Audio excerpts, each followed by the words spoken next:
Trọng Nghĩa trân trọng kính chào các khán giả. Cảm ơn khán giả rất nhiều đã chọn và đã đến với chương trình của VCAL Television phát gần trên các băng tần 57.13 tại miền Nam California, 16.2 tại miền Bắc California và trên www.vcal.tv. Đây là chương trình Mạng đàm Anh ngữ với diễn giả Phạm Gia Đại và Trọng Nghĩa trong phần host. Và chúng ta đã bước sang kỳ thứ 127 hôm nay thưa quý vị.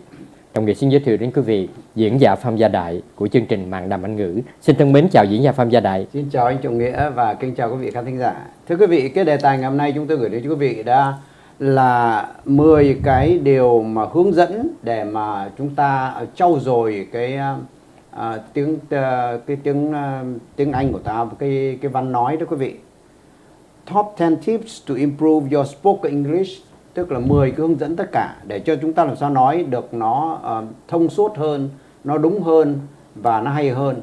Cái thứ nhất là cái tip number one là learn phrases, not just individual words. Tức là chúng ta sẽ học mà để nói từng câu một chứ không phải là nói từng chữ một. Learn phrases to help you speak more naturally. Nếu mà chúng ta học những để mà các cái câu đó thì giúp cho chúng ta nói một cách nó tự nhiên hơn. When you need to speak, you have to think a lot in order to combine the individual words in the right order. Ai cũng vậy thôi. Khi mà chúng ta cần phải nói thì chúng ta phải nghĩ rất nhiều, a lot, in order to để mà phối hợp lại những cái chữ trong cái order mà đúng của nó, theo đúng cái thứ tự của nó. Using the right grammar and in a way that makes sense. Và đồng thời dùng đúng cái văn phạm và trong cách nào đó làm cho nó có nghĩa. To make sense là làm cho có nghĩa. If you focus on learning phrases instead, then you will have already answers and response for any situation. No need to overthink. Nếu mà bạn chú ý vào cái việc mà học những cái câu đó thì bạn sẽ có thể có sẵn sàng có những câu trả lời và những cái đáp ứng lại. Answer là trả lời, response là đáp ứng lại cho bất cứ cái tình huống nào. Any situation. Không cần thiết phải quá suy nghĩ, overthink, phải suy nghĩ nhiều quá. Focusing on phrases will help you speak English in complete sentences more naturally. Và người ta nhấn mạnh ở đây rằng khi chúng ta chú ý đến những cái câu đó giúp cho chúng ta nói tiếng Anh trong những cái câu hoàn hảo, những câu đầy đủ, complete sentence một cách tự nhiên hơn. English tip number 2. Cái hướng dẫn thứ nhì là gì? Listen to more English, tức là nghe nhiều hơn. Listen to more English. Most English learners read too much and listen too little. Đây là một cái người ta khuyến cáo rất là hay. Là nếu chúng ta phải nghe tiếng Anh nhiều hơn. Rất nhiều người học tiếng Anh đã đọc quá nhiều, read too much, nhưng mà lại listen, lại nghe quá ít. But when babies and children learn English, they listen first, then speak, and later learn to read and write. Giờ chúng ta học cũng giống như là những em bé hay những trẻ em mà nó mới sanh ra chẳng hạn đó thì nó học tiếng Anh mình cái nào nó nghe trước, listen first, rồi nó mới nói, then speak, và rồi nó mới học đọc và nó học viết. Half of the conversation is hearing the other person. Hầu như một nửa của cái đối thoại đó là chúng ta nghe cái người kia nói chuyện. And if you don't understand what they're saying, how can you respond correctly? Và nếu cho bạn không có hiểu họ đang nói gì, làm sao bạn có thể trả lời được, đáp ứng lại được một cách đúng đắn. So if you want to improve your English speaking, spend more time listening. Đây là một khuyến cáo chúng ta cần phải theo dõi kỹ và chúng ta để ý. Cho nên nếu mà bạn muốn trau dồi cái cách nói tiếng Anh của bạn đó thì bạn phải bỏ nhiều thời giờ hơn để bạn nghe. Spoken English tip 3, cái hướng dẫn thứ 3. Practice speaking by yourself, both reading aloud and speaking spontaneously. Tức là hãy tập nói một mình cứ tự mình nói tiếng Anh đó, nói câu này qua câu kia. Both reading aloud, đọc cho nó thật to lên và nói cái câu đó lên đồng thời cùng một lúc, đọc nói cùng một lúc. When you speak English, there are two main difficulties. Khi bạn nói tiếng Anh, nó có hai cái khó khăn. Cái thứ nhất về tinh thần, cái thứ nhì về vật chất. The mental difficulty of thinking of the English words to say. Cái khó khăn ở trong cái đầu óc của mình đó, làm sao để nghĩ ra những cái chữ tiếng Anh để mà nói. The physical difficulty of pronouncing the English words correctly. Cái thứ nhì nữa là làm sao để chúng ta nói tiếng Anh đó, pronounce tức là phát âm những cái chữ đó một cách rõ ràng. Speaking English by yourself helps train your ability to put your ideas into words. Nếu mà bạn tự nói tiếng Anh một mình đó thì sẽ giúp cho train your ability, tức là huấn luyện cho khả năng của bạn để bạn có thể đặt ra những cái ý kiến, những cái ý của mình vào trong cái chữ. Reading English text out loud will help you with the second part without having to worry about the first part. Đọc những cái phần, những cái câu tiếng Anh lớn lên nó sẽ giúp cho bạn cái gì? Cái phần thứ nhì đó là bạn không cần phải suy nghĩ, lo lắng nhiều lắm, worry about cái phần đầu tiên.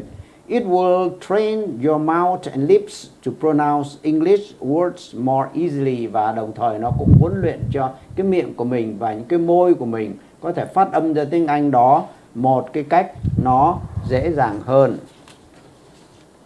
Speaking alone, it might feel a little silly, but remember, this is great training for your spoken English and there's nobody to hear your mistakes.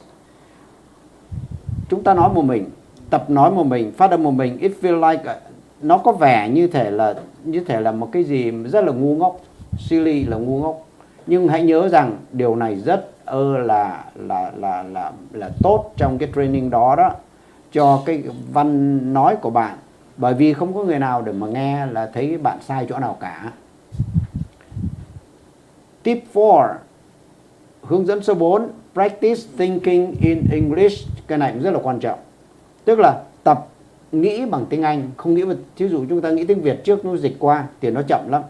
Cho nên do you think in your native language and then translate it into English in your head before speaking? Có phải rằng bạn đang nghĩ đến cái ngôn ngữ mẹ đẻ của bạn rồi mới dịch nó qua tiếng Anh trong đầu của mình trước khi mình nói hay là không? Đây là câu hỏi của người ta. Don't do this, đừng có làm như vậy.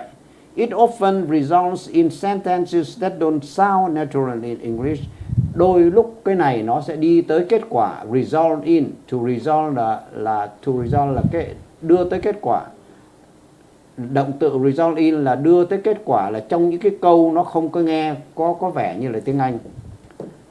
Because the sentence structure is often different in English and your native English. Tại sao? Bởi vì rằng cái cấu trúc của cái câu đó thì thường nó là khác nhau ở Anh ngữ và cái tiếng nói mẹ đẻ của bạn. How to speak fluent English. Learn to think in English. Cho nên người ta gạch dưới bên dưới người ta nói là gì? Làm cách nào để nói tiếng Anh một cách trôi chảy? Đó là hãy học cách nghĩ bằng tiếng Anh trong đầu. One of the biggest secrets to speak English fast and fluently is to learn to think directly in English. Cho nên một trong những cái bí mật nhất đó để mà nói tiếng Anh nhanh và nó trôi chảy đó là chúng ta hãy học cách để mà nghĩ trực tiếp tiếng Anh trong đầu của mình. The great news is that this is a skill you can develop with practice, and you can practice anytime, while taking the bus, while waiting in the line, while sitting at home. Nhưng mà cái điều hay là gì? The great news là cái gì? Là cái này nó sẽ là một cái kỹ năng, một cái tài năng mà bạn có thể phát triển nó ra được trong khi bạn mà tập nó. Và bạn có thể tập nó bất cứ lúc nào, trong khi bạn đang đi lên trên xe bus, trong khi bạn đang đứng ở trong cái line chờ đợi nào đó, hay là khi bạn đang ngồi ở tại nhà. Try thinking in English for a few minutes today to start building this habit. Và ngày hôm nay bạn hãy tập ngay để mà nghĩ tiếng Anh trong một vài phút thôi. Rồi bắt đầu là mình xây dựng cái thói quen đó. To build this habit là xây dựng một thói quen, làm cho nó trở thành một thói quen. Tip thứ 5 là gì? Get an online conversation partner. Chúng ta làm sao? Chúng ta lên online, lên internet, chúng ta tìm một người cũng muốn học tiếng Anh như chúng ta chẳng hạn đó. Chúng ta lấy người đó làm partner để hai người cùng nói chuyện với nhau. How can I practice speaking English if I have nobody to talk with? Làm sao tôi có thể tôi tập nói tiếng Anh được nếu tôi cũng không có ai để nói chuyện với? You can find a speaking partner on conversation exchange websites. Bạn có thể tìm thấy những cái người này ở trong cái gì? Trong cái website là Conversation Exchange. There are conversation exchange websites where you can find a partner who speaks English but wants to learn your native English. Là bạn là có rất nhiều những cái mà website, những cái trang mạng nó đề là trao đổi về đối thoại, conversation exchange. Ở đó bạn có tìm thấy được một cái người partner, một cái người bạn của mình, họ nói tiếng Anh nhưng họ lại muốn học cái tiếng mẹ đẻ của bạn nữa. Đó, chúng ta học qua học lại. You can then schedule a conversation session and speak half in English, half in your native language so that both of you can practice. Điều này nó có lợi hai chiều. Tức là bạn vừa có thể bạn dự trù một cái buổi học về đối thoại đó, và bạn nói một nửa bằng tiếng Anh và một nửa bằng cái ngôn ngữ mẹ đẻ của bạn, để mà cả hai bên đều có thể mà thực tập được. Bây giờ cái tip thứ 6 là gì? Remember that communication is more important than grammar. Learn to speak English confidently. Tức là gì? Tức là bạn nhớ rằng cái mà nó đối thoại đó, communication là mình nói qua nói lại với người nào, thông tin với người nào đó, thì nó quan trọng hơn là văn phạm. Cho nên hãy học cách để nói tiếng Anh một cách tự tin, confidently. Do you get nervous when speaking because you are afraid of making a mistake? Bạn có sợ, bạn có cảm thấy nó hồi hộp, bạn có thể cảm thấy nó có vẻ nó là bồn chồn không khi mình nói, bởi vì cứ sợ là mình làm sai không, mình có lỗi không, make a mistake không? Remember that the number one goal of speaking English is to communicate. Người ta gạch dưới cái câu này để thấy ra, nhớ rằng cái mà mục tiêu số 1 của nói tiếng Anh làm sao cho người kia hiểu mình nói cái gì. To communicate. Although grammar is important, it is less important than communication when speaking English. Mặc dù rằng văn phạm là quan trọng nhưng mà nó lại ít quan trọng hơn là cái vấn đề thông tin nói qua nói lại khi chúng ta nói tiếng Anh. Here a simple example. If you say yesterday I go to party on beach. Đây làm thí dụ rất là hay này, quý vị nhìn cái câu này. Họ nói thí dụ rằng một câu là yesterday I go to party on beach. Câu này nói sao? Câu này hoàn toàn sai về văn phạm. Ngày hôm qua tôi đi party ở tại ngoài bãi biển. Nhưng cái câu này người ta nói là the sentence isn't grammatically correct. Cái câu này về văn phạm không có đúng. But it does successfully communicate your message. Nhưng thực tế nó là gì? Nó rất thành công để nó nói lên ý của bạn. Bạn đã nói được ý đó, cái message đó. And an English speaker will understand you. Và một người nói tiếng Anh người ta hiểu ngay bạn muốn nói cái gì. It's better to say something wrong than still communicate successfully than say nothing. Cho nên người ta nói rằng tốt hơn hết là cứ nói dù nó sai và vẫn có thể mà mình nói qua nó lại thông tin một cách thành công hơn là không có nói gì cả. Better than to say nothing. Đó cũng là một cách expression chúng ta học. Also, the grammar of spoken English is more flexible than the grammar of written English, so don't worry too much about grammar when speaking. Đây cũng là một cái mà notice, một ghi chú rất quan trọng mà tôi đã cho in chữ nghiêng để quý vị nhìn thấy đó, là cái văn phạm của cái văn nói đó nó rất là uyển chuyển hơn là cái văn phạm của văn viết. Spoken English là văn nói, written English là văn viết. Cho nên đừng có lo lắng quá nhiều vào cái văn phạm khi chúng ta nói. So don't worry too much about grammar when speaking. Thấy không? Điều này nó rất quan trọng. Bây giờ tới số 7 là gì? Speak slowly. Slow down when speaking English. Don't try to speak too fast. Trying to speak English too fast will make you sound like a native speaker. Nếu mà bạn ở đây người ta nói mình phải nói chậm, slow down là nói chậm. Đừng có cố gắng mà nói nhanh quá, bởi vì khi chúng ta nói nhanh quá chúng ta không có sound, không có nói ra giống như cái người Xanh đẻ bên Mỹ được. Instead, it can actually make it more difficult for the other person to understand you. Và nếu chúng ta nhanh quá mà nó không phát âm không đúng á, thì nó lại làm cho cái người kia khó khăn cho cái người kia người ta hiểu mình muốn nói cái gì. Speaking English slowly has two advantages. Nói chậm tiếng Anh nó có hai cái tác dụng tốt. It gives you more time to think of what to say. It makes your speech clearer so the other person can understand. Thứ nhất, nó làm cho bạn có thời gian nhiều hơn để bạn nghĩ tiếng Anh để bạn dùng nó. Và cái thứ hai nữa, nó làm cho cái câu nói của bạn nó rõ hơn và người kia người ta hiểu bạn được nhiều hơn. Over time and with practice, your spoken English will get faster naturally. Cứ qua một thời gian đi, với thực tập đi, tiếng Anh mà tiếng Anh nói của bạn đó nó sẽ tiến triển rất là nhanh một cách tự nhiên. Bây giờ tới số 8, if you forget a word, use other words. Cái này rất là hay. Nếu chúng ta quên một chữ, dùng chữ khác. Đừng có đi tìm nó mãi với ấp úng có đứng hoài không có nói được cái câu của mình. It's very common for English learners to stop a sentence in the middle because they have forgotten the word they want to use. Tức là gì, chúng ta gặp hoài nó rất là thông thường cho những người mà học tiếng Anh là tự dưng ngưng ngay nửa câu, ngay giữa nửa câu, bởi vì mình quên mất cái chữ mình muốn dùng nó là cái chữ gì rồi. But try to be creative, nhưng cố gắng có một cái sáng kiến. To be creative là có sáng kiến. The other person can help you if you describe the word you want by using other English words. Người kia có thể giúp bạn nếu bạn mô tả cái chữ bạn muốn đang dùng đó trong tiếng Anh là cái gì.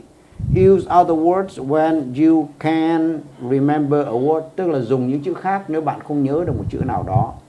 For example, thí dụ này rất là hay này. One of my students was describing a recipe and he didn't know the word for one of the vegetables. Một trong những cái học sinh của tôi muốn mô tả một cái recipe, tức là một cái bảng để mà nấu ăn đó, tức là gồm có những món gì trong đó, nó gọi là recipe. Thì anh ta đã không có tìm được cái chữ cho cái loại rau đó. So he said, và anh ta nói thế nào? Anh ta nói rằng it's white. Cái rau đó nó màu trắng. And like a ball, nó giống như một trái banh á. And when you cut it, you cry. Và khi mà bạn cắt cái trái đó ra thì bạn cay mắt. Thì tôi nói sao? Tôi nói it's an onion. Đó là cái củ hành, đúng không? Đã hay không? Đó là một cách người ta diễn tả ra. So you can see that my student communicated successfully by using different words, even though he didn't know the word he wanted to use. Và bạn có nhìn thấy gì là các học sinh đó của tôi nó đã nói qua nó lại thông tin đối thoại rất thành công, bởi vì nó đã dùng chữ khác để mô tả cái chữ đó, mặc dầu nó không có biết cái chữ đó là chữ gì cả. Spoken English tip 9, tức là cái số 9 đó là gì? Relax, have a positive, confident attitude. Cái điều này là cái về tâm lý, tức là khi nói chuyện hãy relax ra, nghĩa là nó đừng có để bị căng thẳng và có một cái thái độ rất tự tin, rất là positive. If you make a mistake or forget a word when you are speaking English, it's okay. Don't be nervous or afraid. Nếu khi chúng ta đang nói, chúng ta làm một cái mistake, chúng ta nói sai, chúng ta quên một chữ đi, khi mà nói tiếng Anh đó, điều này ok. Đừng có quá là bị bồn chồn hay là sợ sệt về cái điều này. The person who you are talking to will understand and be patient with you. Cái người mà bạn đang nói chuyện với họ đó, talking to đó, sẽ hiểu và be patient, và họ sẽ là kiên nhẫn đối với bạn. To be patient with someone là kiên nhẫn với người nào. Họ chờ đợi mình kiên nhẫn với người nào. Cho nên đây cũng là expression chúng ta ghi trong notebook. To be patient with someone là kiên nhẫn với người nào. If you are insecure when speaking English, it will be even more difficult to speak. Nếu mà bạn cảm không có tự tin hay là nó không có chắc chắn gì cho khi chúng ta nói tiếng Anh ấy, thì nó sẽ nhiều khi nó đi đến cái việc chúng ta lại càng khó khăn trong cái việc mà chúng ta nói nữa. Even more difficult to speak.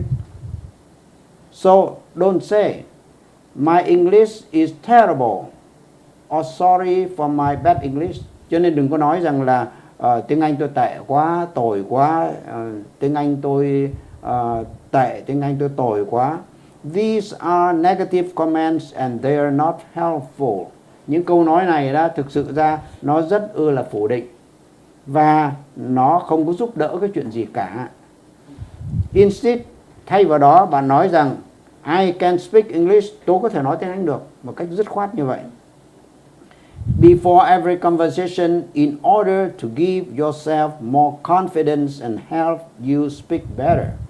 Trước khi chúng ta nói chuyện bằng tiếng Anh cái gì, chúng ta tự nhủ như nó là I can speak English, tôi nói tiếng Anh được. Điều này đó, trước khi đó in order to cho chúng ta nhiều cái tự tin hơn, more confidence, và giúp chúng ta nói lại tốt hơn. Bây giờ cái hướng dẫn cuối cùng là số 10. Learn real English phrases for everyday life. Chúng ta học những cái câu tiếng Anh cho cái đời sống hàng ngày của mình. Đời sống hàng ngày, thường ngày của mình phải học. Chính vì thế chúng tôi mới nói quý vị phải có notebook đó để ghi lại những câu nói mà English phrases for everyday life này. Today you have the opportunity to take an English course that focus on useful English in the context of conversations. Ngày hôm nay đó, thời đại này đó, đúng ra bây giờ nó học tiếng Anh nó khác ngày xưa lắm. Bạn có rất nhiều cơ hội để bạn có thể học một cái khóa học bằng tiếng Anh mà nó chú ý vào cái việc dùng tiếng Anh trong những cái đoạn nói về đối thoại. There are lots of practice phrases which you can listen to and repeat to improve your English speaking. Có rất nhiều những cái đoạn để chúng ta thực tập mà bạn có thể nghe nó, listen to, hay là repeat, hay là lặp lại nó để mà trau dồi cái văn nói của bạn. Finally, each lesson has quizzes to help you test yourself and remember the new phrases. Và cuối cùng thì là mỗi một cái bài học nó lại có những cái bài tập quiz, bài tập giúp bạn thử lại mình, test yourself, thử lại mình và nhớ những cái mà câu mới. And opportunities for you to send speaking samples and get feedback from teacher on your spoken English. Và từ đó có cho bạn những cái cơ hội để làm gì? Để bạn đưa những cái thí dụ bạn vừa nói ra đối cho thầy cô giáo và lấy được những feedback, những ý kiến thầy cô giáo về cái trình độ nói tiếng Anh của mình tới đâu. You'll also learn important phrases for social English.